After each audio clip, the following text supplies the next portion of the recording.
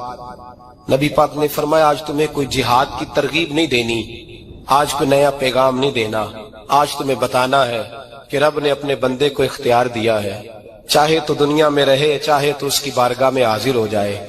اس عبد نے بارگاہ ربوبیت کی طرف لوٹنے کا ارادہ کر لیا ہے. حضرت صدیق اکبر رونے لگے تو صحابہ نے کہا تمہیں کیا ہوا؟ کہنے لگے سمجھ نہیں رہے، کسی کی بات نہیں کر رہے، نبی پاک تو اپنی بات فرما رہے ہیں، اس نے جانے کا ارادہ کر لیا۔ سنیے میرے بھائی، محبوب پاک نے فرمایا بھائی کسی شخص کو میری طرف سے کوئی تکلیف پہنچی ہو تو بدلہ لے سکتا ہے، بدلہ لے سکتا ہے، کسی کو تکلیف پہنچی ہو۔ صحابہ پھوٹ کے رونے لگے، محبوبہ کرم ہی کرم ہوا ہے، رحمت ہی رحمت آئی، آپ کے بارے میں گمان کرنے والا بھی دائرہ ایمان سے نکل جائے گا۔ حضور آپ کیا فرما رہے ہیں؟ فرمایا نہیں بھائی اٹھو۔ پیچھے سے جناب عکاشہ بن محصن اٹھے، ہاتھ کانپتے ہیں، آگے بڑھے، کہنے لگے یا رسول اللہ، ایک جنگ کے موقع پر آپ نے درہ مارا تھا، ننگی پیٹھ پر صفیں سیدھی کراتے، بات دل میں رہ گئی ہے، میں نے بدلہ لینا ہے۔ نبی کریم نے فرمایا بلال دوڑ کے جاؤ، فاطمہ کے گھر درہ پڑا ہے، درہ لاؤ۔ سیدنا بلال حبشی کہتے میں گیا، دستک دی، سیدہ طیبہ طاہرہ حضرت فاطمہ فرمانے لگی بلال کیسے آئے ہو؟ اماں جی وہ درہ چاہیے تھا۔ سیدہ کو تشویش ہوئی، کہنے لگے بلال نہ تو جنگ پہ جانا ہے، نہ جہاد ہے، نہ کوئی ایسا موقع ہے، حضور کی تو طبیعت مبارک بظاہر بڑی علیل ہے، درہ کیا کریں گے؟ حضرت بلال عرض کرنے لگے اماں جی ایک صحابی بدلہ لینے لگے ہیں، صاحب طبقات نے جملے لکھے ہیں، کہتے ہیں بی بی صاحبہ نے درہ بھی دیا اور امام حسن حسین کو بھی باہر نکالا۔ فرمانے لگی عکاشہ سے کہنا 100 درے مارے، ان دو شہزادوں کے جسم پر نبی پاک کے قریب نہ جائے، میں نے 2 بچے پیدا ہی اپنے محبوب پر قربان کرنے کے لیے کیے، ان کو لے جائے۔ حضرت بلال کہتے میں 2 شہزادے لے کے آیا، اور جب دروازے میں میں لے کے پہنچا تو نبی پاک نے دیکھا تو آنکھوں میں آنسو آ گئے، فرمایا ان کو بٹھا دو، مجھے پتا ہے فاطمہ نے کیا کہہ کے بھیجا ہے۔ حضرت سیدنا بلال فرماتے ہیں درہ میں نے جناب عکاشہ کو دیا، حضرت عکاشہ درہ لے کے آگے جو بڑھے تو حضرت ابو بکر صدیق نے ان کے پیروں پہ ہاتھ رکھا، فرمایا عکاشہ میری طرف آ یار، مجھے مار درے، نبی پاک کے قریب نہ جا۔ مصطفیٰ کریم نے فرمایا ابو بکر تو ہٹ جا، اسے آنے دے۔ فرماتے ہیں میں چند قدم آگے گیا تو مولا علی شیر خدا نے میرے پیر پہ ہاتھ رکھا، کہنے لگے عکاشہ سوچ تو صحیح تو کیا کر رہا ہے؟ حضور نے فرمایا علی ہٹ جاؤ، میرا اور ان کا معاملہ ہے۔ جناب عکاشہ آگے بڑھ رہے، نبی کریم نے فرمایا میں اپنی امت کو درس دینا چاہتا ہوں، خبردار خبردار زندگی میں تمہارے ہاتھ سے زبان سے کسی کو تکلیف نہ پہنچنے پائے، خبردار۔ یاد رکھنا وہ معاشرے بگڑ جاتے ہیں، وہ معاشرے تباہ کر دیے جاتے ہیں جہاں ظلم ہوتا ہے، جہاں زیادتی ہوتی ہے، جہاں لوگوں کو ستایا جاتا ہے۔ محبوب کریم کے قریب آئے حضرت عکاشہ کا، حضور میری پیٹھ ننگی تھی، آپ بھی ذرا کپڑا ہٹائیے۔ نبی کریم نے پیٹھ سے کپڑا ہٹایا، جناب عکاشہ نے درہ جو اٹھایا تو صحابہ کی چیخیں نکلی، حضرت عکاشہ نے درہ دور پھینکا، حضور کے بطن اطہر سے لپٹ گئے، چومنے لگے، کہنے لگے حضور وہ تو صفیں سیدھی کراتے لگ گیا تھا، آپ نے کہاں مارا تھا؟ یا رسول اللہ میں تو بہانہ بنا رہا تھا کہ جاتی دفعہ مجھے وجود چومنے کا موقع نصیب ہو جائے، مجھے یہ موقع نصیب ہو جائے۔ میرے حبیب نے فرمایا جس نے جنتی دیکھنا ہو میرے عکاشہ کی زیارت کر لے۔ بھائی ظلم کا دروازہ کھلا ہوا ہے اور لوگ بھول جاتے ہیں زیادتی کرتے ہوئے، وہ بہو سے ہی کیوں نہ کرے، وہ اپنے گھر کے بھول جاتے ہیں کہ شاید پوچھنے والا کوئی نہیں، شاید میزان نہیں لگے گا۔ ایران کے بادشاہ نے اپنے بیٹے کو پڑھانے کے لیے ایک استاد صاحب کا بندوبست کیا۔ استاد صاحب کو کہا کہ میرے بچے کو دین پڑھائیے، میں چاہتا ہوں کل اس نے عنان حکومت کو سنبھالنا ہے تو یہ دین سے آگاہ ہو جائے، اس کو کچھ سکھائیے پڑھائیے۔ بہت نیک بزرگ بڑے درویش عالم پڑھانے لگے، اسباق مکمل ہو گئے، دین کے اسباق قرآن مجید پڑھایا، احادیث طیبہ کا درس دیا، اصول فقہ سے روشناس کرایا۔ جب بچے نے مکمل تعلیم حاصل کر لی اور آمین ہو گئی، دستار ہو گئی، فارغ ہو گئے تو پھر ایک دن استاد صاحب نے کہا بیٹے کل تم نے ضرور آنا ہے، کچھ بات کرنی ہے۔ شہزادہ گیا ملنے استاد صاحب سے، استاد صاحب نے کنڈی لگا لی، ہاتھ میں درہ پکڑ لیا، مار مار کے پورے وجود کو زخمی کر دیا، کوئی غلطی نہیں، کوئی بات نہیں، مارا۔ اب بچہ آیا آ کے بادشاہ سلامت سے کہا کہ ابا جی سمجھ نہیں آئی، بڑا مارا ہے استاد۔ تو سیانے تھے نا بادشاہ، یہاں تو قاری صاحب روز کٹہرے میں کھڑے ہوتے ہیں، مولوی صاحب آپ نے میرے بچے کو کیوں مارا ہے؟ آپ 8,000 کے مولوی ہیں، میرا کئی کروڑ کا بچہ ہے، سویرے بدل لیں گے، خبردار آپ نے بچے کو ہاتھ لگایا، اپنی حیثیت میں رہے معاذ اللہ۔ جو قومیں استادوں کو کٹہروں میں کھڑا کرتی ہیں وہ ترقی نہیں کر پاتی۔ جو استادوں کو کٹہروں میں روز کھڑا کرتے. کہا ابا جی بڑا مارا ہے. تو والد بڑے سمجھدار تھے, کہنے لگے بیٹا استاد باپ ہوتا ہے, وہ زیادتی نہیں کرتا, کوئی بات ہوگی میں تیرے استاد کو کٹہرے میں نہیں بلاؤں گا. اماں سے بات کی, اماں کہنے لگی بیٹا میں تیرے باپ سے کیسے بات کروں, ڈر آتا. وقت گزر گیا, 22 سال بیت گئے, 22 سال گزر گئے. بادشاہ کا انتقال ہوا, شہزادہ تخت پہ بیٹھا. پہلا حکم یہ دیا کہ میرے استاد کو بلاؤ. پہلا حکم. استاد جی بوڑھے ہو گئے تھے, چھڑی کے اوپر ٹیک لگا کے آئے اور بھویں سفید ہو کے جھک گئی تھیں. یوں آنکھ کھول کے بڑی مشکل سے دیکھا, کہنے لگے شہزادے حکم ہو. کم میں شہزادہ نہیں, اب میں بادشاہ بن گیا ہوں. استاد جی 22 سال بیت گئے, آپ نے مارا تھا, پر وہ درد چونکہ زیادتی کی تھی, میرا قصور کوئی نہیں تھا, تو نہ میری روح سے درد گیا ہے نہ میرے جسم سے گیا ہے. میں بے اختیار تھا, پوچھ نہیں سکتا تھا, آج با اختیار ہوا ہوں. سب سے پہلے پہلا حکم آپ کو دیا, بلایا ہے, بتائے کیوں مارا تھا, کیوں مجھے مارا تھا, میری زیادتی بتائے. تو استاد, بوڑھے استاد کی آنکھیں آنسوں سے بھر گئیں. کہنے لگے بیٹے بس آج کے دن کے لیے مارا تھا, یہ جو دن آ گیا نا میری زندگی میں اس لیے مارا تھا, یہ میں چاہتا تھا میری زندگی میں وقت ہے آج کے, بس میری مراد پوری ہو گئی. کہ صاحب کس لیے, مجھے بھی سمجھائیں. آپ فرمانے لگے کتنی دیر ہو گئی تجھے مار کھائے ہوئے, کتنا زمانہ بیت گیا. کہنے لگا 22 سال. فرمایا زخم بھولے تو نہیں, درد ختم تو نہیں ہوئی, تمہیں بات 1 منٹ کے لیے بھی تمہارے حافظے سے محو تو نہیں ہوئی. کہ استاد جی روز رات کو یاد آتی, روز خیال آتا تھا. استاد کہنے لگے بھائی تو بے اختیار تھا, پوچھ نہیں سکا, 22 سال تجھے یاد رہا, مجھے پتا تھا تو ایک دن حکمران بنے گا. میں نے تجھے اس لیے مارا تھا کہ بیٹے یاد رکھنا, کسی پہ ظلم نہ کرنا.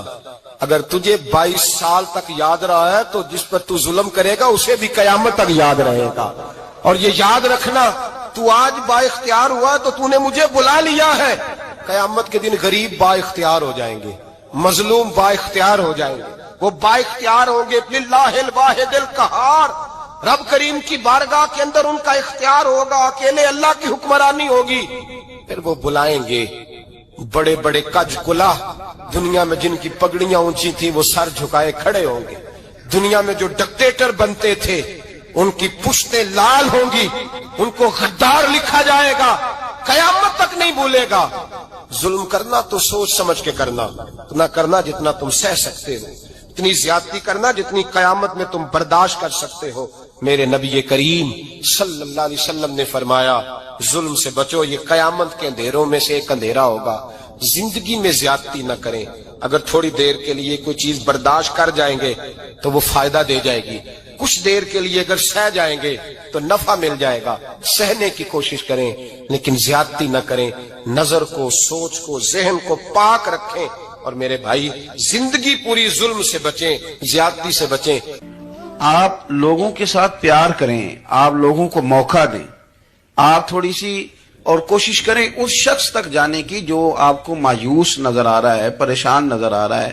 یہ ہمیں میلاد والے محبوب صلی اللہ علیہ وسلم نے درس دیا. ایک اور پہلو, حضور سید عالم صلی اللہ علیہ وسلم نے, ہمارے ہاں نا ابھی بھی برادری کی تقسیم ہے, ابھی بھی, اور کچھ میں نے ایسے کمزور لوگ بھی دیکھے, یہ اس طرح کی حرکتیں ہارے ہوئے لوگ کرتے ہیں. ہارے ہوئے لوگ جو اپنے آپ کو سمجھتے ہیں کہ میں کوئی بڑا آدمی ہوں. بڑا آدمی تو اپنے اخلاق سے ہوتا ہے, اپنے کردار سے ہوتا ہے, اپنی سخاوت سے ہوتا ہے, لوگوں سے پیار کرنے سے ہوتا ہے. باقی یہ کہ بیٹھ کے کہانی سنانا کہ میں بڑا کچھ کرتا ہوں, تو جو کچھ کرتا ہوتا ہے اسے سنانے کی کوئی ضرورت ہے. ایک وہ بہت سارے لوگ آپ تعزیت کرنے جائیں نا والد کے انتقال کے بعد, تو ان بیچاروں کو بتانا پڑتا ہے کہ ابا جی میرے بغیر دوائی نہیں کھاتے تھے. تو میں کہتا ہوں اگر تیرے بغیر نہیں کھاتے تھے پھر بتانے کی ضرورت نہیں, پھر تو سارے گاؤں کو پتا ہوگا کہ تیرے بغیر نہیں کھاتے.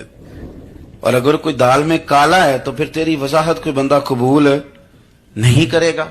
تو آپ کو بتانا کیوں پڑ رہا ہے, اور آپ بار بار اس بات کا ذکر کیوں کر رہے ہیں کہ ہم بہت بڑے قبیلے کے ہیں؟ صاحب اگر آپ بڑے قبیلے کے ہیں تو پتا ہوگا سارے علاقے کو آپ کتنا لوگوں کا خیال کرتے ہیں, آپ کس قدر محبت کرتے ہیں, آپ کا انداز کریمانہ کس طرح. پھر آپ کو بتانے کی کوئی ضرورت نہیں ہوتی, پھر خود بخود خبر ہوتی ہے. حضرت سیدنا ابو ذر غفاری رضی اللہ تعالیٰ عنہ قبیلہ بنو غفار ایک بڑی شاخ تھی قبیلوں میں سے، جو لوگ اس زمانے میں مالدار قبیلوں سے تعلق رکھتے تھے ان میں سے ایک بڑا نام تھا. ساری زندگی چودراہٹ کی، لیکن میلاد ایک انقلاب کا نام ہے. میں میلاد منانے والے دوستوں سے گزارش کرتا ہوں کہ آپ ہر سال میلاد منائیں اور ہر سال میلاد کے بعد آپ تھوڑے بدل بھی جائیں، یعنی تھوڑے سے بدل جائیں. کچھ لوگ کہیں یار یہ داڑھی میں نے 12 ربیع الاول والے دن رکھی تھی، یہ میری میلاد والی داڑھی ہے. اور داڑھی رکھیں بھی نبی پاک کی مرضی کی. کس کی مرضی کی؟ نہ ناراض ہو جائے جی میں ٹور چلا بس. کس مرضی کی جی؟ اپنی مرضی کے نہیں. داڑھی کا وزن کو نہیں ہوتا کہ پوری مٹھی رکھیں گے تو آپ کو کوئی دقت ہوگی، کوئی وزن نہیں. پوری رکھیں، جو حضور کا طریقہ مبارکہ ہے جو ہمیں ملتا ہے اس پر آپ توجہ فرمائیں. تو میں جو بات عرض کرنے جا رہا ہوں وہ میلاد انقلاب ہے. حضور سید عالم صلی اللہ علیہ وسلم کی بارگاہ میں آنے سے پہلے لوگ کچھ اور ہوتے تھے اور یہاں سے ہو کے جاتے تھے تو پھر ان میں تبدیلی آتی تھی. میں سارا دن کرامتیں سناؤں نا کسی کو اپنے پیر صاحب کی اور اپنے گھر میں بھی کہ میرے حضرت بڑے، میرے استاد بڑے، لیکن بیوی کے ساتھ اگر میں ترش لہجے میں بات کروں گا تو وہ کہے گی اے سکھاندے نے تینوں پیر صاحب. دوست کہیں گے یہ سکھاتے ہیں آپ کی کہانیاں نہیں چلتی، آپ کا کردار چلتا ہے. حضرت ابو ذر غفاری رضی اللہ تعالیٰ عنہ فرماتے ہیں چونکہ میں چودھری تھا، سیدنا بلال حبشی رضی اللہ تعالیٰ عنہ کے پاس میں بیٹھا تھا. کسی بات میں بات آگے بڑھی اور بڑھتے بڑھتے بات شکنجی تک چلی گئی. رائے کے اختلاف نے باتوں میں تلخی پیدا کر دی اور جب تھوڑے لفظ اور تیز ہوئے تو میں نے انہیں کہہ دیا چپ کر، تو ابشن کا بیٹا ہے. کس کے بیٹے تھے حضرت بلال؟ کہتے ہیں جب انہوں نے مجھے کہا میرا دل بڑا ٹوٹا، کہ میں نے ارادہ کیا کہ میں نے حضور کی بارگاہ میں نہیں عرض کرنی. اب ہر بات کی ہم حضور کی بارگاہ میں شکایت کریں، لیکن میں جا کے مسجد میں بیٹھا اور جب سرکار آئے نا، ارادہ نہیں تھا کہ عرض کروں گا، لیکن حضور کا چہرہ دیکھا تو دکھ میرا خود ہی تازہ ہو گیا. رونے کا بھی تو تب ہی مزہ آتا ہے نا کوئی اپنا ملے تو. فرماتے ہیں کہ میرے آنسو نہ بغیر اختیار کے چھلک پڑے اور میں کھل کے روئے، کھل کے. قربان جاؤں محبوب کے بھی حضور نے پاس نہیں بلایا بلکہ نبی پاک اٹھ کے خود میرے پاس آئے اور مجھے کندھوں سے پکڑ کے سینے سے لگایا. اور جب میں کھل کے رو لیا تو حضور میرے آنسو پوچھنے لگے. کچھ شعر ایسے ہوتے ہیں جو کسی نے کہے ہوتے ہیں اور کہنے والا جو ہوتا ہے وہ صاحب حال ہوتا ہے تو اس میں کچھ خوبصورتی زیادہ ہی ہو جاتی ہے. ایک پنجابی کے شاعر ہمارے گجرات میں گزرے، بزرگ تھے، ان کا ایک شعر ہے، وہ کہتے ہیں ایک واری میری آنکھیاں چوں اونا نے اتھرو پونجے سن. ایک واری میری آنکھیاں چوں اونا نے اتھرو پونجے سن، ہن تے چسکا پہ گیا رونے دا. ایک واری میری آنکھیاں چوں اونا نے اتھرو پونجے سن، ہن تے چسکا پہ گیا رونے دا تے ہر ویلے آہو زاری دا. تو میں روز رونے لگا ہوں، مزہ ہی بڑا آیا ہے جب سے محبوب نے چپ کرانا شروع کیا. میرے عزیز، اور پھر حضرت بلال حبشی رضی اللہ تعالیٰ عنہ چونکہ حضور کے غلام تھے اور انہیں پتا تھا کہ سرکار میری ناز برداری کرتے ہیں، حضور نے چپ کرایا. فرمایا کیوں روتے ہو؟ تو عرض کرنے لگے یا رسول اللہ صلی اللہ علیہ وسلم اگر میں ابشن کا بیٹا ہوں تو میری تو غلطی کوئی نہیں نا، یہ تو تقسیم اللہ کی ہے نا. الذی خلقک فسواک فعدلک فی ای صورت ما شاء رکبک. جس طرح وہ چاہتا ہے، جس کو چاہتا ہے اس طرح کی اس کی صورت بنا دیتا ہے. تو مجھے ابشن کا بیٹا کہا جاتا ہے، میری غلطی کیا ہے؟ حضرت بلال نے بھی نہیں بتایا کس نے کہا، لیکن نبی پاک صلی اللہ علیہ وسلم نے کیا فرمایا. امام یوسف صالحی نے لکھا ہے، ذرا غور کرنا بات پر، تسلیاں لوگ اور رنگ میں بھی دیتے ہیں پر یہ تسلی بڑی انوکھی ہے. حضور فرمانے لگے بلال اگر تو ابشن کا بیٹا تو پریشان کیوں ہوتا ہے؟ کالے رنگ والی ماں کا بیٹا ہے تو پریشان کیوں ہوتا ہے اگر تیری والدہ کا رنگ کالا ہے تو؟ عرض کی حضور آپ کیا فرمانا چاہتے ہیں؟ تو سرکار فرمانے لگے میں 2 ماؤں کا بیٹا ہوں، ایک جناب آمنہ جنہوں نے مجھے پیدا کیا اور ایک حضرت ام ایمن جنہوں نے میری پرورش کی، مجھے بڑا کیا. حضور فرمانے لگے میری ماں آمنہ کا رنگ گورا تھا اور میری ماں ام ایمن کا رنگ کالا ہے. تو فرمایا اگر تجھے کسی نے کالے رنگ والی ماں کا بیٹا کہا تو اسے کہہ دینا مدینے والے محبوب کے بھی تو ایک والدہ کا رنگ کالا ہے، تو کہہ دینا. حضرت بلال کہتے ہیں کہ وہ اس طرح کی تسلی تھی طفل تسلیاں نہیں جس طرح کی ہمیں دی جاتی، وہ اس طرح کی خوبصورت تسلی تھی کہ اس کے بعد میرا دل ایسا ٹھنڈا ہوا، پھر کسی کا تانا نہیں رہا، پھر کسی کی تکلیف نہیں رہی۔ رسول پاک صلی اللہ تعالی علیہ وسلم نے یہ جو آج تقسیم ہے ہمارے ہاں اونچ نیچ کی، چھوٹے بڑے کی، ذات برادری کی، حضور فرماتے ہیں میں نے پاؤں کے نیچے رکھ کے کچل دی، اب اس کا کوئی سٹیٹس نہیں رہا، اب یہ کوئی معاملہ نہیں۔ پھر میرے بھائی ایک معاملہ ہمارے اندر جو اور بڑی شدت کے ساتھ آیا ہے اور جس نے بڑا زور پکڑا ہے، وہ یہ ہے کہ ہم نا پڑھے لکھے لوگوں سے معذرت کے ساتھ، پڑھے لکھے لوگوں کا بھی ایک مسئلہ ہے، وہ دوسروں کو جاہل کہنا ضروری سمجھتے ہیں، الا ماشاء اللہ۔ میں اکثر کہتا ہوں کہ یہ تو آسان کام ہے نا، آپ نے کہہ دیا جاہل نے جی سارے پنڈ والے، یہ تو بڑا آسان کام ہے، تو جان چھڑانے والی بات ہے۔ ان پڑھ ہیں جی اس قوم دا کچھ نہیں بن سکتا، بھی تو آسان کام ہے، جان چھوٹ گئی۔ میں بھی کھڑا ہوتا ہوں نماز جنازہ کی امامت کرنے کے لیے، کبھی تو کہہ دیتا ہوں کہ جناب آج لوگوں کو نماز جنازہ کی دعا نہیں آتی، تو سوچتا ہوں کہ اگر کسی نے کھڑا کر کے پوچھ لیا کہ آپ نے کتنے لوگوں کو یاد کرائی ہے، ہم نے کبھی کہا کہ آؤ بیٹھو یاد کراؤں، تو اس کا جواب کیا ہے؟ تنقید کرنا آسان کام ہے اور تعمیر کرنا یہ مشکل مرحلہ ہے۔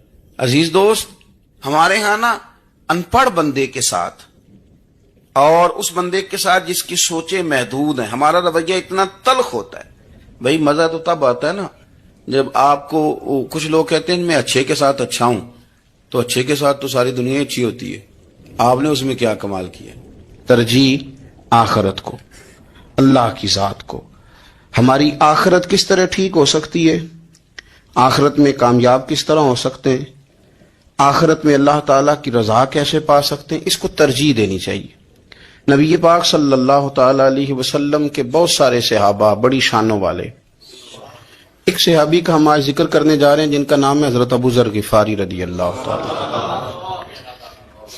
ہمارے صوفیاء تصوف میں ایک جملہ بولتے ہیں کہ تیرا تو فقر بوزر ہے، یعنی جن کو صحیح درویش کہتے ہیں نا، صحیح درویش۔ مولا علی شیر خدا رضی اللہ تعالیٰ نے فرمایا کرتے دو ہی تو بندے ہیں جو رب کے رستے میں کسی شے کی پرواہ نہیں کرتے۔ حضور کون سے؟ فرمایا ابو ذر غفاری ہے اور دوسرے علی المرتضیٰ ہے۔ مولا علی فرمایا کرتے یہ نا مسلمانوں میں سے چوتھے یا پانچویں مسلمان ہیں۔ شروع سے ایک سلیم الطبع آدمی، کچھ لوگ طبعاً بڑے نفیس ہوتے ہیں، طبعاً اللہ کی طرف سے شروع سے ہی ان کا جو قبیلہ تھا بنو غفار وہ راہزنی کرتا تھا، لوگوں کو لوٹ لیتا تھا۔ شروع میں یہ کام کیا، لیکن جب کچھ لوگوں کی چیخیں کانوں میں گئیں تو چھوڑ دیا، فرمایا نہیں یار طبیعت نہیں مانتی۔ اور نبی پاک کا کلمہ پڑھنے سے پہلے ہی بتوں کی پوجا چھوڑ کے رب کی عبادت شروع کر دی۔ لوگ پوچھا کرتے تھے آپ عبادت تو کرتے تھے پر منہ کدھر کرتے تھے؟ فرماتے تھے جدھر وہ کرا لیتا تھا کر لیتے تھے۔ کسی نے انہیں بتایا کہ مکے میں ایک شخص ہیں جنہوں نے اعلان نبوت کیا ہے، آپ کی طرح کی باتیں کرتے ہیں۔ انہوں نے اپنے بھائی کو بھیجا، ان کا نام انیس تھا، پتہ کر کے واپس آئے، بھائی کہنے لگے ابو ذر، ان کا نام جندب ہے، اصل میں ذر ان کے بیٹے کا نام ہے اور کنیت سے زیادہ معروف ہیں، ابو ذر غفاری کہلاتے ہیں۔ فرماتے ہیں کہ بھائی نے آ کے بتایا کہ وہ نیکی کا حکم دیتے ہیں، برے کاموں سے منع کرتے ہیں، صلہ رحمی کا پیغام دیتے ہیں، لیکن لوگ سارے مخالف ہیں۔ یہ چیز بھی بڑی کاؤنٹ ہوتی ہے، اسے نہ کاؤنٹ کیا کریں۔ لوگوں کی ترجیحات بدلتی ہیں، صبح کچھ، دوپہر کچھ، شام کچھ، اسے نہ کاؤنٹ کریں۔ انہوں نے اس بات کو کاؤنٹ کر کے بتایا کہ لوگ ان کے جو ہے نا وہ مخالف ہیں سارے۔ تو حضرت ابو ذر غفاری کہنے لگے مجھے تسلی نہیں ہوئی، میں خود جا کے پتہ کروں گا۔ کہتے ہیں مکہ شریف آیا تو کسی ایسے آدمی سے پوچھ بیٹھا، میں تو کچھ اور سمجھا تھا، وہ کچھ اور نکلا۔ مکے والوں نے بڑا مارا۔ مکے پہنچ کے پہلی جو چیز ملی وہ مار کھانے کی تھی۔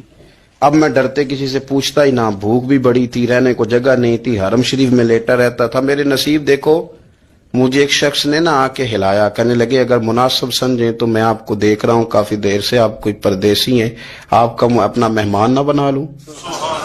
تو میں نے کہا آپ کا کیا نام ہے؟ کہنے لگے میرا نام ہے علی ابن ابی طالب۔ کہتے ہیں مولا کائنات گھر لے گئے، کھانا بھی کھلایا، جگہ بھی دی، سونے کو خدمت بھی کی، لیکن چونکہ میں تو پہلے ایک سے پوچھ کے مار کھا بیٹھا تھا، میں نے پوچھا نہیں میں کدھر آیا ہوں۔ رات رہے اگلی رات بھی رہے، لیکن میں نے بتایا کہ غائب نہیں ہونا چاہیے. کیا خیال ہے آپ کا؟ مؤذن کو اذان دے کے غائب اسے مسجد میں پھر رہنا چاہیے. حضرت بلال حبشی رضی اللہ تعالیٰ عنہ اذان پڑھی، غائب ہو گئے. صحابہ ڈھونڈ رہے ہیں بلال کدھر ہے، اقامت پڑھے. حضور نے فرمایا ٹھہر جاؤ، بلال آئے گا تو اقامت پڑھے گا.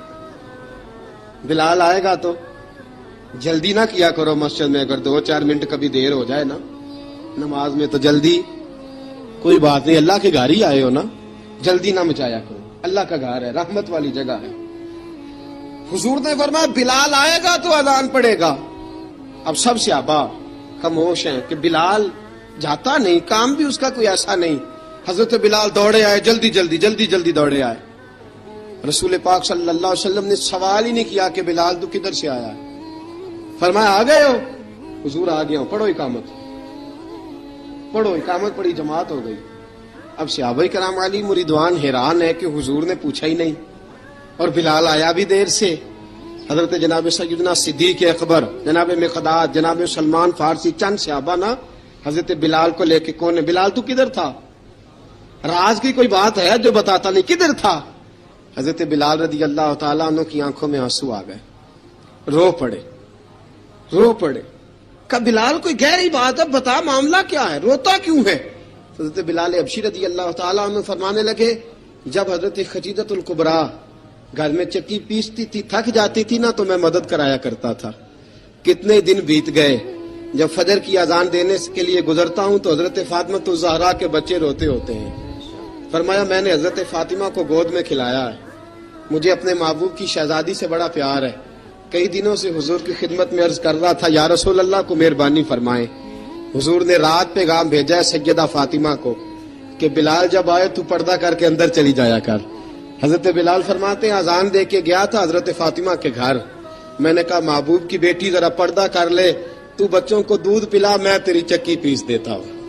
حضرت بلال حبشی کی آنکھوں میں آنسو رو رو کے بتلاتے ہیں. فرمایا سیدہ طیبہ طاہرہ حضرت فاطمہ الزہرا. میرے حبیب نے پتہ کیا فرمایا؟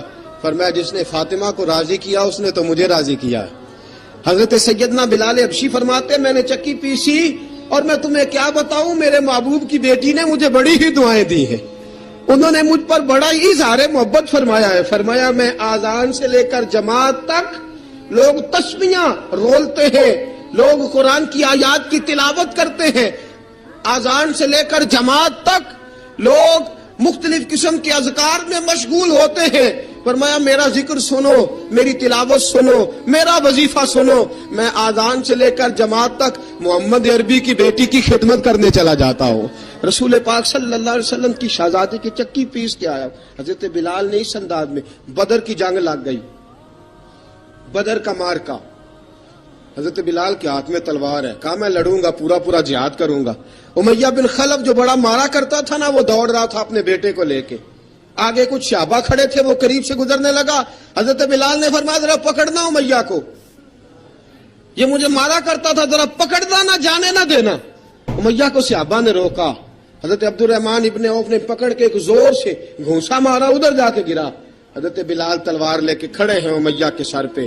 کہا امیہ میں تجھے نہیں کہا کرتا تھا اللہ میرے مصطفیٰ کو بڑی عزتیں عطا فرمائے گا؟ میں تجھے نہیں کہا کرتا تھا کہ خدا ہمیں غلبہ دے گا؟ هو الذی ارسل رسولہ بالہدی ودین الحق لیظہرہ علی الدین کلہ. میں نہ کہا کرتا تھا کہ اللہ اس دین کو ہر دین پہ غلبہ دے گا، پر میں دیکھ اللہ نے ہمیں عزت دے دی، دیکھ تو ذلیل کر دیا گیا. حضرت بلال نے مارا، گردن اڑا دی. حضرت ابوبکر صدیق پیچھے دیکھ رہے تھے، دوڑے ہوئے آئے.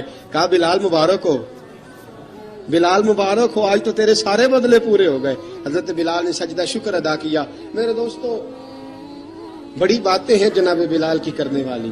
یہ وقت ساتھ نہیں نہ دیتا کسی کا، یہ رک جاتا ہے، یہ کہتا ہے کہ بس اب رک جاؤ، وقت ہو گیا آگے گزرنے کا. حضرت بلال حبشی رضی اللہ تعالیٰ عنہ رسول پاک کا وصال ہوا نا، حضرت بلال نے منہ سے لفظ ہی کوئی نہیں ادا کیا. کسی نے اپنا دکھڑا کسی انداز میں سنا لیا. حضرت عمر نے کہا، جس نے کہا حضور وصال کر کے گردن اڑا دوں گا. حضرت عثمان غنی نے کہا خبردار کوئی مجھے آ کے نہ بتائے کہ مصطفیٰ وصال کر گئے. حضرت علی المرتضیٰ رضی اللہ تعالیٰ عنہ نے فرمایا نہ بھائی میرے مصطفیٰ پر تو موت آتی نہیں جس طرح آپ لوگوں پہ. سب لوگوں نے اپنے اپنے اظہار کر لیے نا. بلال نے کسی کو دکھ بتایا ہی نہیں. ایک کونے میں بیٹھ کے نا حضرت بلال اکیلے آنسو بہاتے رہے, کسی کو بتایا ہی نہیں, اکیلے روئے. ایک شخص کہنے لگا یار بلال بولتا نہیں, کہا نہ بلاؤ اسے. عصر کی نماز کا وقت ہوا نا تو وہ بلال جو کعبے کی چھت پہ بغیر سیڑھیوں کے چڑھ گیا تھا, وہ بلال جو کعبے کی چھت پہ بغیر کسی سہارے کے چڑھ گیا تھا, اس بلال کو کہا کہ بلال چڑھ ذرا آذان پڑھ مسجد کی چھت پہ چڑھ جا.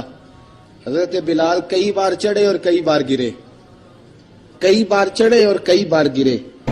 حضرت بلال حبشی رضی اللہ تعالیٰ نے آواز دی, کہا سلمان میری مدد کرنا, میری مدد کرنا, اب مجھ سے چڑھا نہیں جاتا, اب مجھ سے جایا نہیں جاتا. جناب سلمان فارسی نے بھی سوال نہیں پوچھا کہ بلال تو بیمار ہے, یہ نہیں پوچھا. حضرت بلال کو 2-4 صحابہ نے اٹھایا, چھت پہ پہنچایا. بلال نے اذان شروع کی. جب کہا نا اللہ اکبر اللہ اکبر, وہ آواز جس میں بڑا سوز ہوتا تھا, بڑی درد, بڑی بلندی ہوتی تھی, بڑا جوش خروش ہوتا تھا, آج وہ آواز دب گئی. جب بلال نے کہا نا اشہد ان لا الہ الا اللہ, حضرت بلال رضی اللہ تعالیٰ عنہ نے تھوڑی دیر روک کے سانس لیا. جب کہا نا اشہد ان محمد الرسول اللہ, جو سارے چپ کھڑے تھے نا ان میں سے ایک بابا رو پڑا, جس کا نام ابو بکر صدیق تھا. جب حضرت ابو بکر صدیق کی آنکھ میں آنسو آیا تو حضرت بلال چھت کے اوپر زمین پہ گرے, زمین پہ گرے اور کہا ابو بکر یہ ڈیوٹی کسی اور کی لگا دے, یہ ڈیوٹی کسی اور کی لگا دے, اب میری روح اجازت نہیں دیتی, مصطفیٰ کریم کے بعد مجھ سے اذان نہیں پڑی جائے گی. آپ نے واقعہ سن رکھا ہے کہ ایک بار صحابہ نے بلایا, دوبارہ آئے, حضور خواب میں ملے, کہا بلال تو آتا کیوں نہیں؟ بلال چھوڑ کے چلے گئے تھے. فرمایا اب میرا یہاں دل نہیں لگتا. ملک شام کے شہر حلب میں چلے گئے تھے, چھوڑ دیا تھا مدینہ منورہ, اب میری نگاہوں میں جچتا نہیں کوئی, جیسے میرے محبوب ہیں ایسا نہیں کوئی. حضور خواب میں ملے, آئے. السلام علیکم دوستو, امید کرتا ہوں آپ حضرات نے اس بیان کو پورا سنا ہوگا. دوستو بیان اچھا لگے تو ایک لائک ضرور کریں, اور پھر کسی ایسی ویڈیو دیکھنے کے لیے ہمارے چینل کو سبسکرائب کریں. پھر کسی نیکسٹ بیان کے ساتھ ملتے ہیں دوستو, تب تک کے لیے اللہ حافظ.